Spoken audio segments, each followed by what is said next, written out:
Pessoal, vamos tratar nesse vídeo, vamos falar um pouquinho sobre a formação dos contratos. A gente vai falar desde o início da manifestação da vontade da parte até o momento da sua conclusão, tá certo?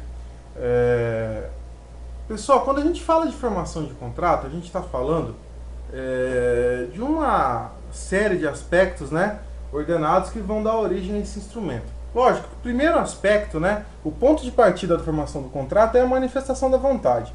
E aqui a gente vai tratar dessa manifestação sobre dois aspectos. Primeiro, do ponto de vista subjetivo, que é a ideia que a pessoa tem de efetuar um determinado contrato, né? Ou seja, a pessoa passa em frente a uma loja, vê uma roupa bonita na vitrine e fala, nossa, vontade de comprar essa roupa, né? Mas enquanto ele se manifesta apenas no plano das ideias da pessoa, né, ou seja, do seu aspecto subjetivo, evidentemente que ela não vai produzir efeito. E, portanto, para nós isso aí não tem grande importância, né? O que vai valer a pena para a gente analisar é essa manifestação de vontade do ponto de vista objetivo, ou seja, é aquela manifestação de vontade que vai ser exteriorizada. É essa manifestação de vontade, portanto, que vai ser analisada do ponto de vista do Código Civil. É essa manifestação da vontade que vai produzir efeitos do ponto de vista jurídico, tá certo? É importante a gente destacar que essa manifestação da vontade, né, para a celebração do contrato, ela pode se dar de maneira expressa ou mesmo de maneira tácita. Quando a gente vai ter uma manifestação de vontade expressa? De uma maneira bem óbvia, né? Uma manifestação escrita, né, um contrato que vai ter o seu instrumento por escrito. Verbal, tá certo? Um contrato celebrado de maneira verbal ou até por gestos, né? Quando você vai por exemplo, lá numa lanchonete, numa churrascaria, eu quero, o garçom passa, quer mais uma cerveja? A pessoa vai lá, mostra o sinal de positivo pro garçom. Tá comprando mais um produto, né? Então, sem dúvida alguma aqui a gente tem a possibilidade, né? Isso fica muito claro, da gente celebrar o contrato, inclusive de maneira por gestos, né? E também, galera, em algumas situações a gente tem a celebração do contrato, inclusive de maneira tácita, né? A manifestação da vontade das partes, né? Melhor dizendo, ela pode se dar de maneira tácita, ou seja, através do comportamento da pessoa, a gente vai perceber, né, se ela aceitou ou não o contrato que foi celebrado, né? Vamos imaginar, um lojista, ele recebe lá uma determinada encomenda, tá ok? De um fornecedor de produtos, mas uma encomenda que ele não solicitou. Mas ele pega esse produto, ele coloca para revender e ele paga por esse produto ao seu fornecedor. Quando ele age dessa maneira, de maneira tácita, ou seja, pelo seu comportamento, fica nítido que ele aceitou, né, o contrato que foi celebrado. Tá certo? Meus amigos, o silêncio, ele pode se configurar como uma efetiva manifestação de vontade? Depende, né? Vai depender de alguns aspectos. Por exemplo, quando a gente tem uma situação onde os usos ou costumes do local permitir, ou ainda, se a lei não exigir manifestação expressa, não há problema algum. Nesse sentido, olha lá como que o Código Civil regulamenta essas situações. Ó. O artigo 111. O silêncio importa a anuência quando as circunstâncias ou os usos o autorizarem e não for necessário a declaração de vontade expressa. Tá certo? Então, é permitido dentro das situações que a gente analisou, né? Agora, de que maneira prática que isso ele pode se configurar? Olha o que o artigo 432 fala para nós, ó. Se o negócio for daqueles e que não seja costume aceitação expressa, ou o proponente já tiver dispensado, reputar-se-á concluído o contrato, não chegando a tempo a recusa. Então, um exemplo prático do que o artigo 432 fala, ou seja, um negócio que vai ser aceito de maneira tácita, então um contrato que vai ser firmado de maneira tácita, melhor dizendo, né, é a regra do artigo 539, está falando do contrato de doação. Olha lá, ó. O doador ele pode fixar prazo ao donatário para declarar se aceita ou não a liberalidade. Desde que o donatário, ciente do prazo, não faça dentro dele a declaração, entender-se-á que aceitou, se a doação não for sujeita a encargo. Então, se o doador ele vai destinar um determinado bem ao donatário, ele estabelece um prazo para ver se o donatário aceitou ou não. Se ele não se manifesta, tacitamente vai se entender que ele aceitou, tá certo? É o que o artigo 539 passa para nós. Vamos lá. A gente tem aqui, né, um roteiro que é básico quando a gente pensa na celebração do contrato, da construção, melhor dizendo, dessa relação contratual, né? A gente tem as negociações preliminares, tá certo? A gente tem as negociações preliminares. Após essa fase, a gente tem a apresentação da proposta, né, da oferta, que vai ser aceita e o contrato vai produzir efeitos, ou vai ser recusada e a situação jurídica acaba ali, tá certo? Vamos tratar primeiro das negociações preliminares. Ela é chamada também de fase de pontuação, tá? O que se configura as negociações preliminares? É aquela conversa que normalmente as partes elas têm antes da celebração de um determinado contrato, tá certo? Onde a parte vai obter informações sobre o bem, sobre o preço, sobre as condições de pagamento. Então é aquela conversa preliminar, tá certo? Aqui a gente tem que destacar o seguinte: não vai se gerar nenhum tipo de vínculo jurídico entre as partes. Por quê? A gente está em conversa preliminar, né? Você chega lá, a pessoa que chega, por exemplo, numa garagem, né? Vende, né? Onde se vende veículos novos usados aí para terceiros, né? Aí chega nessa garagem e pergunta: você tem um carro assim, tal ano? Eu tenho. Qual que é o valor dele? É tal. Como que você faz o pagamento? À vista é tanto. Eu também faço financiamento dele, enfim. É a gente obter essas informações que são importantes para celebrar o contrato, né? Aqui, então, se a parte não contratar, a gente não vai ter nenhum tipo de consequência do ponto de vista legal, tá certo? Não vai gerar nenhum tipo de dever de indenização a nenhuma das partes, exceto se uma delas agir de forma a descumprir os deveres estabelecidos no princípio da boa-fé, ou seja, a pessoa agir de maneira a criar uma expectativa justa na outra parte, o contrato vai ser celebrado, né?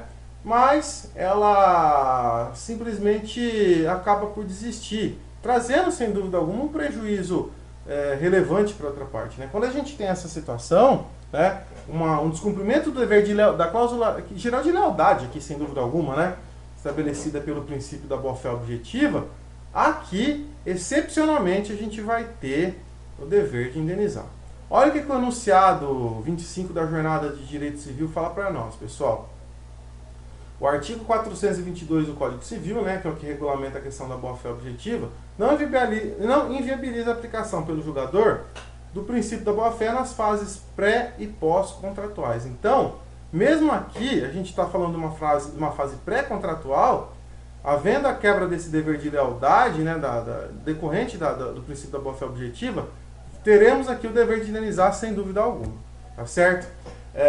Agora, como que a gente vai procurar garantir o princípio da boa-fé objetiva dentro da fase de negociações preliminares aqui, pessoal? Sempre a parte vai ter que procurar agir de maneira bem bacana, assim, bem clara no que diz respeito ao objeto do contrato, tá certo? Informar de maneira muito real sobre o que o contrato, de que forma que esse contrato pode ser celebrado, passar todas as informações que são importantes, tá certo? E a outra parte, né, o possível contratante, vamos colocar assim, tem que procurar deixar de maneira também muito clara as suas reais intenções, né? Se ele tem intenção de contratar, se ele está procurando ali apenas obter informações para posteriormente analisar, né, se é possível ou não a celebração do contrato. Então, é isso que a gente tem que ficar atento. Em regra, dentro das negociações preliminares, não se gera o dever de indenizar. Não há o dever de indenizar, em regra, quando a gente fala de negociação preliminar, tá? Mas, se for descumprido esses deveres aqui, decorrentes da boa-fé objetiva, aí sim, a gente vai ter o dever de indenizar absolutamente assegurado. Tá certo?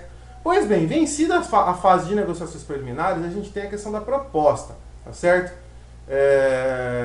A proposta também chamada de oferta, de policitação, de oblação, né? Vocês podem encontrar esses termos aí nas doutrinas, ou em eventuais aí questões, né, de concursos, exames da ordem, enfim, né?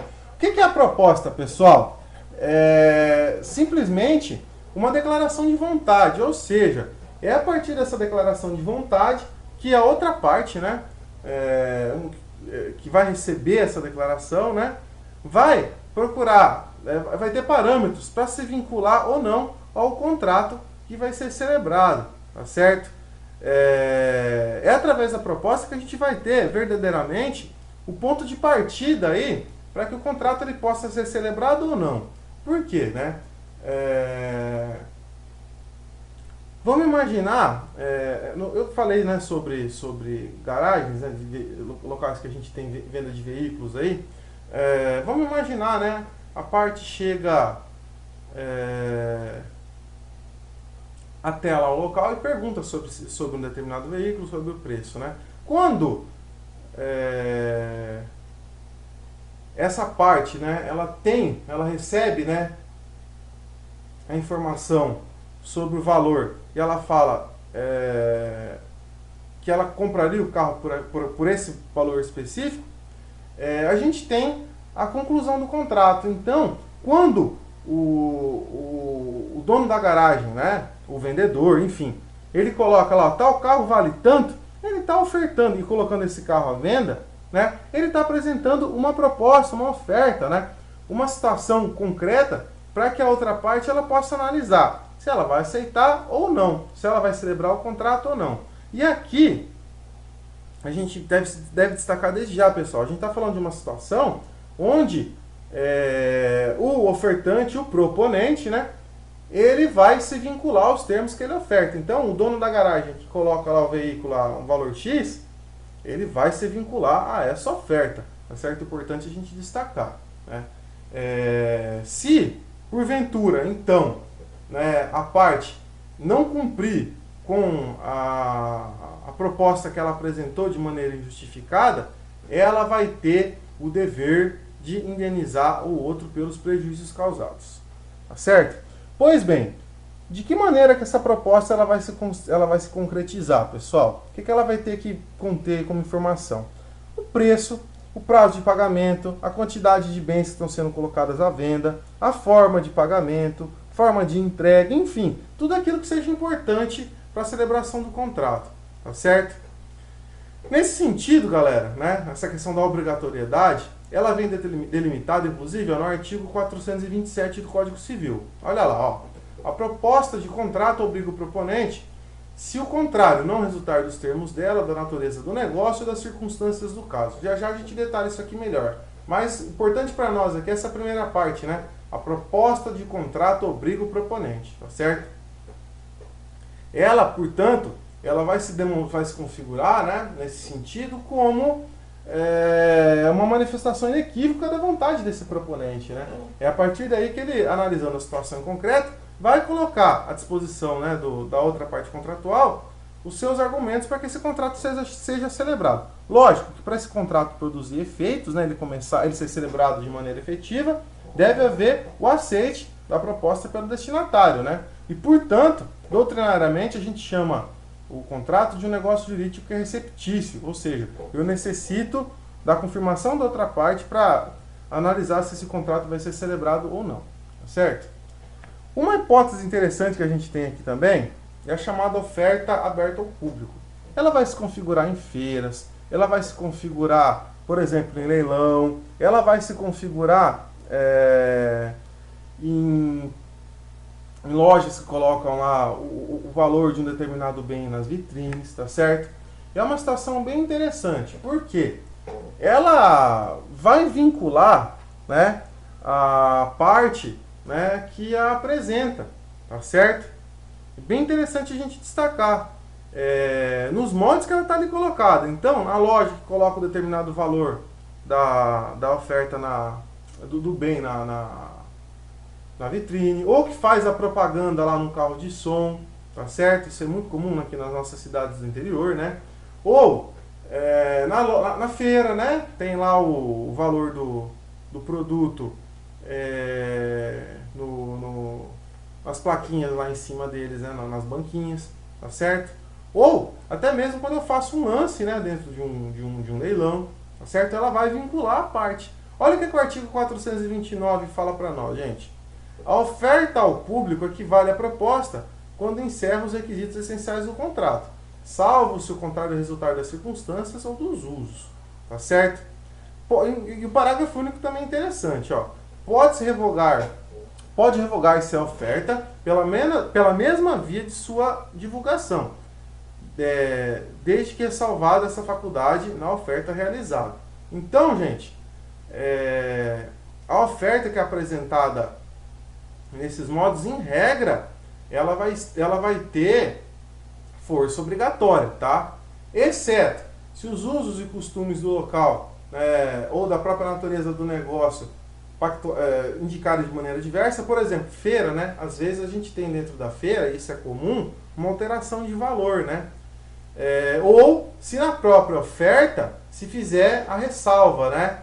Que a oferta ela está sujeita aí à confirmação, né? Ou que essa oferta tenha sido revogada por meio de comunicação idêntico ao que ela foi apresentada, né?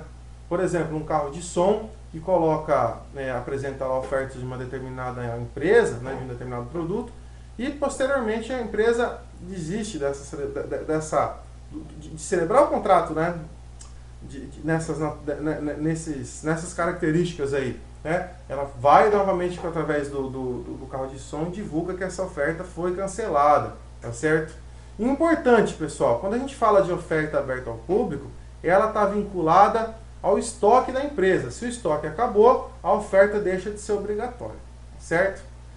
Como eu disse para vocês, essa oferta pode ser revogada, né? Desde que ela seja feita essa revogação pela mesma via de apresentação da oferta, tá? E aqui eu estou falando de relação civil, eu não estou falando de direito do consumidor, tá? Então façam essa observação quando vocês estiverem estudando o tema.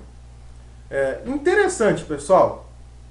A gente tem a oferta apresentada aí por meios automáticos de venda de produtos. Por exemplo, a máquina de refrigerante, né? Você coloca uma ficha, um determinado valor, uma moeda, e você consegue o refrigerante. Quando a oferta, né, a máquina coloca um determinado valor para a obtenção do produto, é uma oferta que está sendo feita. E ela é obrigatória, tá certo? E a aceitação dessa oferta, evidentemente, vai se configurar quando o cliente vai lá e introduz a ficha, a moeda, a nota na máquina, né? Então, nesse caso também a gente tem a oferta até apresentada de maneira automática, tá certo? Galera, como eu disse para vocês, a oferta ela é obrigatória, né? Mas em algumas situações ela vai perder esse caráter vinculante. Vamos dar uma olhada no artigo 427 e detalhar isso aqui um pouquinho melhor. Ó. A oferta de contrato obriga o proponente, se o contrário não resultar dos termos dela, da natureza do negócio ou das circunstâncias do caso. Tá certo? Então, em regra, a oferta vai vincular o seu ofertante, o seu proponente, né? Em razão da seriedade das circunstâncias jurídicas que isso causa a outra parte. A outra parte pode ter se organizado para celebrar o negócio, né? Ter feito algum tipo de sacrifício patrimonial. Vamos imaginar uma compra e venda, a pessoa está vendendo um determinado bem, ela pode ter deixado de utilizar esse bem para poder comercializá-lo, né? Enfim, em regra, a proposta vai vincular aquele indivíduo que a apresenta, ok? Vamos analisar, inclusive é importante destacar, antes da gente analisar as situações onde ela não é obrigatória. Se o proponente ele morre, né? A oferta continua obrigatória, ela vai vincular o seu espólio, tá certo? E se o proponente ele se torna incapaz, né, após a apresentação da oferta, o curador é responsável também por honrar a oferta que foi apresentada, tá certo? Importante a gente destacar isso. Então, ela tem uma força obrigatória aí absolutamente relevante. Agora, o próprio artigo 427 coloca situações onde a proposta ela deixa de ser obrigatória, né? Quando essa situação é resultado dos seus próprios termos, ou da natureza do negócio, ou das circunstâncias do fato, né? Vamos analisar então essas circunstâncias. Primeiro, a oferta que ela deixa de ser obrigatória em razão dos seus próprios termos, ou seja, quando a gente tem cláusula específica nesse sentido. Quando isso vai se verificar? Quando o próprio proponente, o ofertante, ele coloca lá, oferta sujeita à confirmação. Né? Quando ele cientifica a outra parte dessa situação, né, se o destinatário da oferta aceitar, ele vai estar assumindo um risco desse contrato ser celebrado ou não. Né? Isso é uma situação que está bem clara desde o início. Né? Essa oferta sujeita à confirmação. Tá? Também temos, pessoal, a oferta que ela não é obrigatória em razão da própria natureza do negócio. E o exemplo mais comum são as propostas, as ofertas abertas ao público, né? Que elas vão estar vinculadas, conforme a gente viu, ao estoque do proponente. Ela é obrigatória apenas enquanto o estoque, né, ele estiver ali presente. A partir do momento que todos os produtos lá do ofertante, do proponente, eles acabarem, a oferta deixa de ser obrigatória, certo? E por fim, a oferta que ela não é obrigatória em razão das circunstâncias do caso. Onde a gente tem essas hipóteses? No artigo 428, pessoal. Vamos lá, ó. Deixa de ser obrigatória a proposta. 1. Se feita sem prazo, a pessoa presente não for imediatamente aceita. Tá certo? Pessoal, o que é pessoa presente? Aquela pessoa que pode diretamente negociar com o proponente a aceitação do negócio. Tá certo? Então, a pessoa tem um canal direto de comunicação, né, imediato,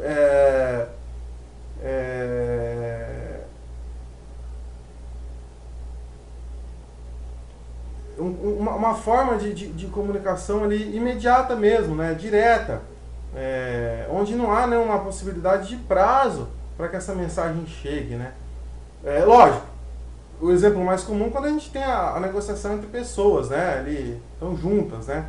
Evidentemente a gente está falando de pessoa presente. Mas isso também pode se celebrar, pode se configurar, quando a gente tem pessoas que estão contratando por telefone, né? Ou por qualquer outro meio de comunicação direto. Hoje a gente tem o Messenger, a gente tem o Skype, a gente tem o WhatsApp, a gente tem o Telegram, a gente tem ali inúmeros meios de comunicação que se configuram dessa maneira, né? Tem como saber se a pessoa recebeu a informação e está ali diretamente podendo, de uma maneira imediata, transmitir para nós a sua resposta.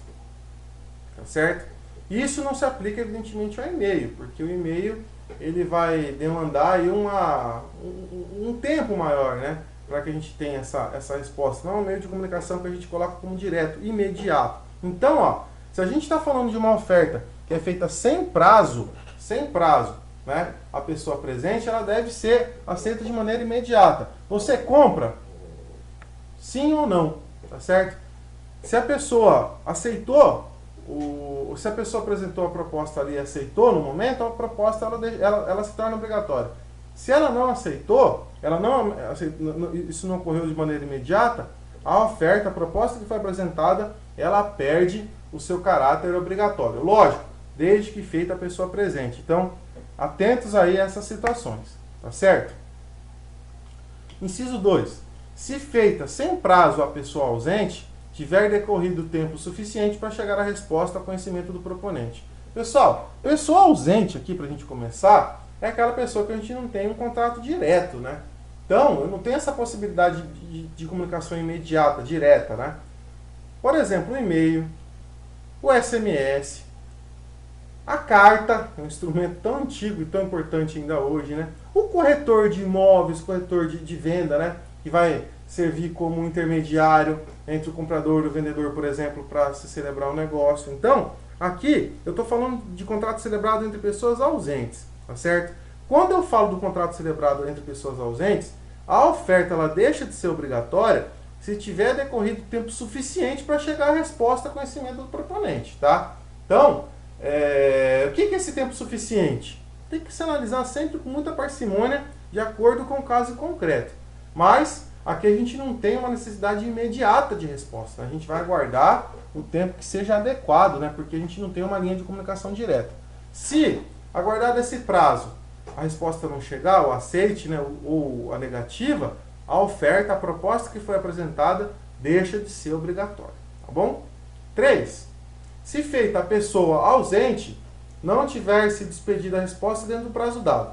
Aqui a gente tem um contrato, um contrato, né, possível contrato a ser celebrado entre pessoas ausentes e foi estabelecido um prazo determinado para a resposta.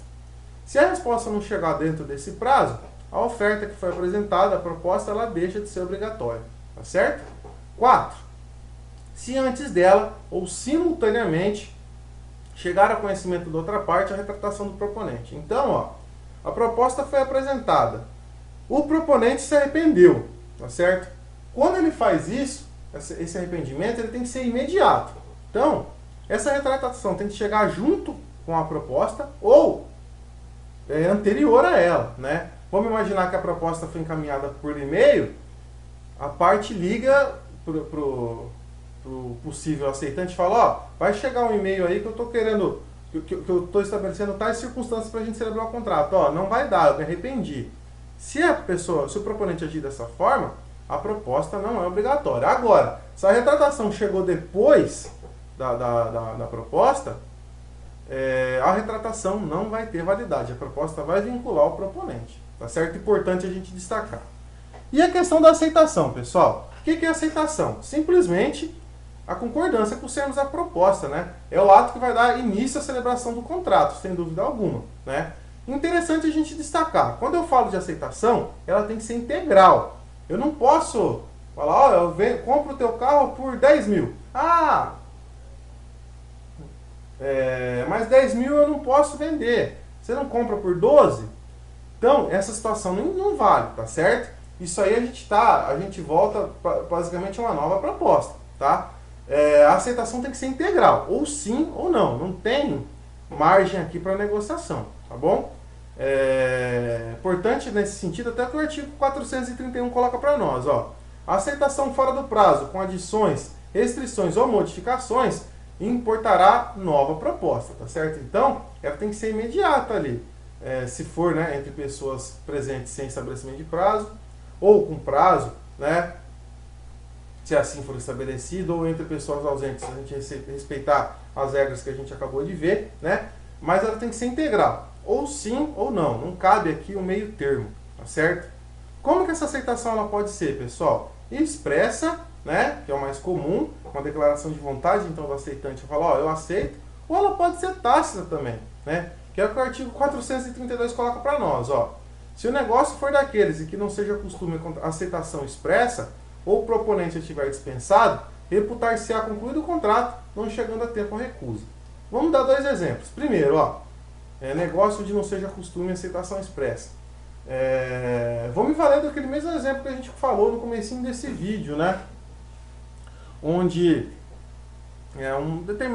uma pessoa tem lá uma determinada loja, né? Vamos imaginar uma loja aí de produtos eletrônicos, e ela recebe do seu fornecedor uma determinada leva de produtos que ela não tinha pedido, tá?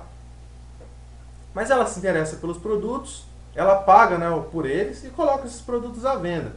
Quer dizer, nesse caso, a pessoa acabou de maneira tácita aceitando a celebração desse contrato. Isso é uma situação que pode acontecer lá no dia a dia, né, dessas empresas. Ou, segundo exemplo aqui, caso o proponente estiver dispensado.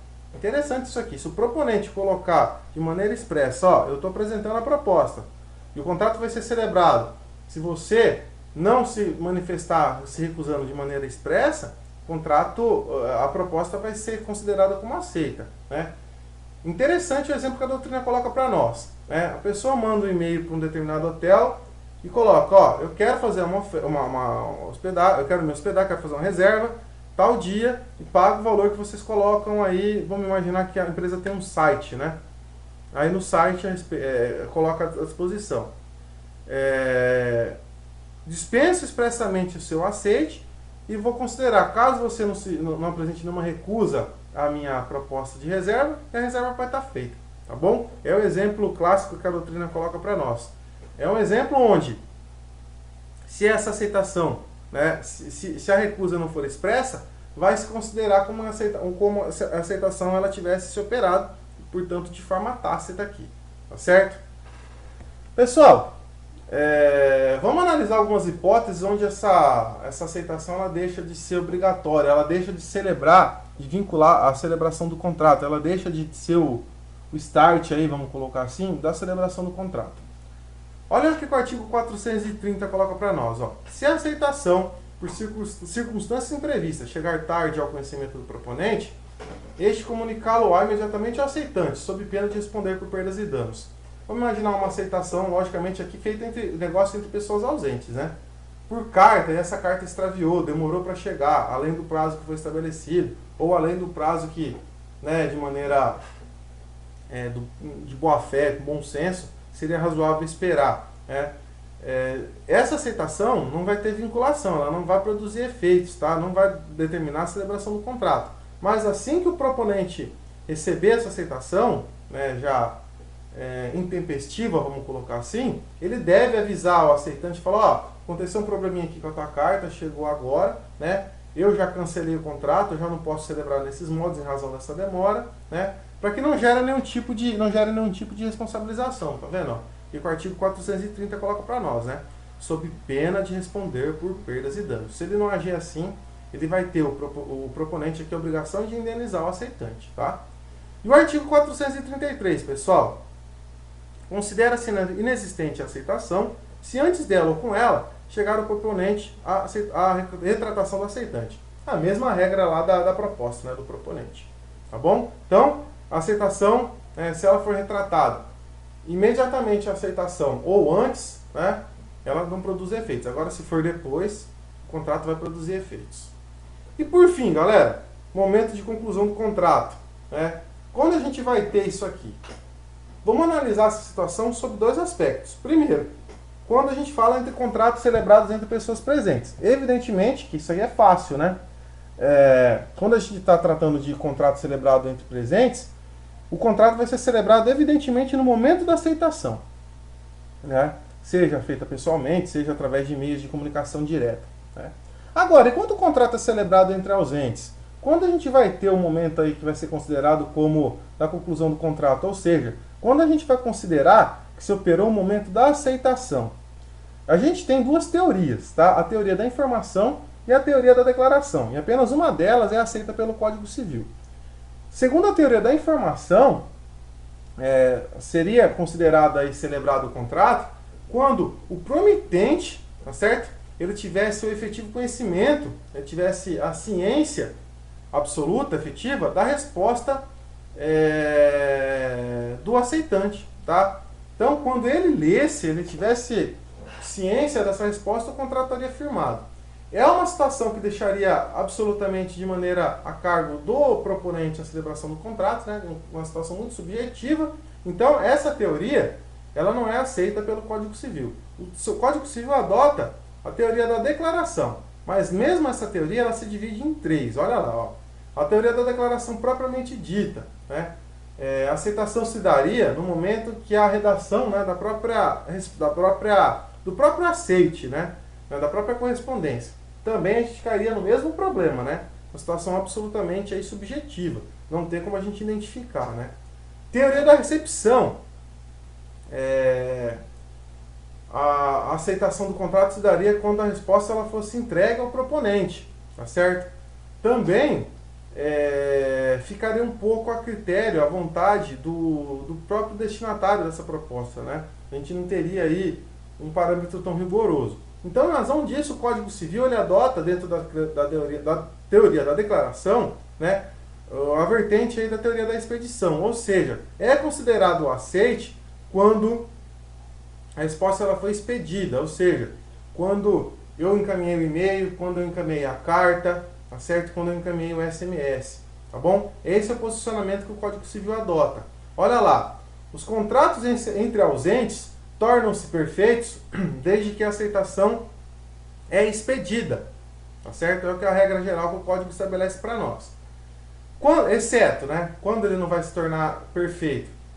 No caso do artigo antecedente, ou seja, se a retratação ela chegar antes ou conjuntamente ao aceite, tá certo? Foi o que a gente estudou no artigo anterior. 2.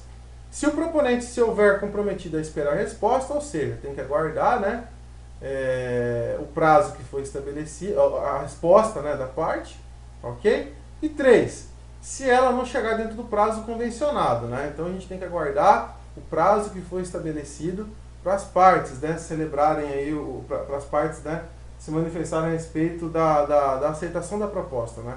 Se esse prazo se deu, né, e a aceitação não chegou,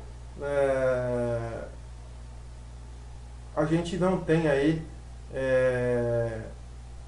o contrato celebrado propriamente dito.